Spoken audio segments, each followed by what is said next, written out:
அப்போ லக்ஷ்மிக்கும் பெருமாளுக்கும் ஒரு முறை மறுபடியும் ஏதோ சண்டை. சுவாமி இவ 2 பேரும் சண்டை போட்டுக்க மாட்டான்ல நினைச்சுட்டு இருக்கோம்.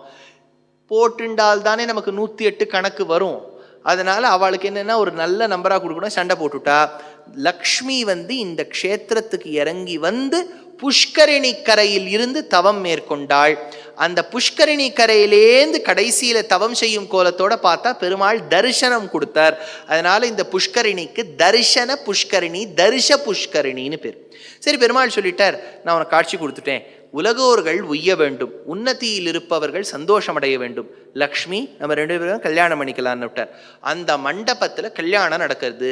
தேவர்கள் கேட்டா நாங்கள் அட்டென்ட் பண்ணலாமான்னு சொல்லிட்டார். இந்த இடத்துல ரொம்பலாம் ஹோட்டல்ஸ் எல்லாம் கிடையாதுப்பா, நீங்கள் எப்படி ராத்திரியெல்லாம் தங்கி அட்ஜஸ்ட் பண்ணி போய் இது எப்படி நீங்கள் ஓயோலாம் கொடுக்கும்போது தெரியாதோ, அதனால இந்த ஓயோ எப்படியா நீ வருவே அப்படின்னு கேட்ட உடனே அப்போது இந்திரன் சொல்லிட்டான், நாங்கள் தேவர்களாக வரலை, மதுக்களா வந்துடுறோம், சின்ன சின்ன வண்டா வந்துடுறோம்.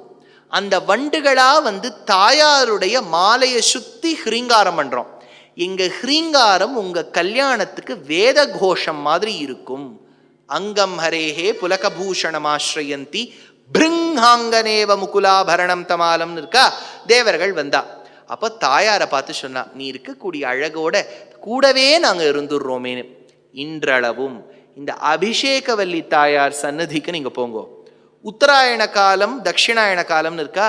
உத்தராயண காலத்துல ஒரு பொந்துல வண்டுகள் சேர்ந்து ஒரு தேன் கூடு கட்டும். தட்சிணாயன காலத்துல அதே வண்டுகள் இந்த பொந்துல கட்டும். ஏன்னா தேவர்கள் 2 அயனத்திலையும் தாயாரை இன்றளவும் சேவிச்சுட்டு இருக்காளாம். இங்க தேன் உருவாக இன்னைக்கும். அதை நான் சொல்றது பெரிய விஷயம் இல்லை, தீட்சிதர் வாழ் இதை எடுக்கிறார்.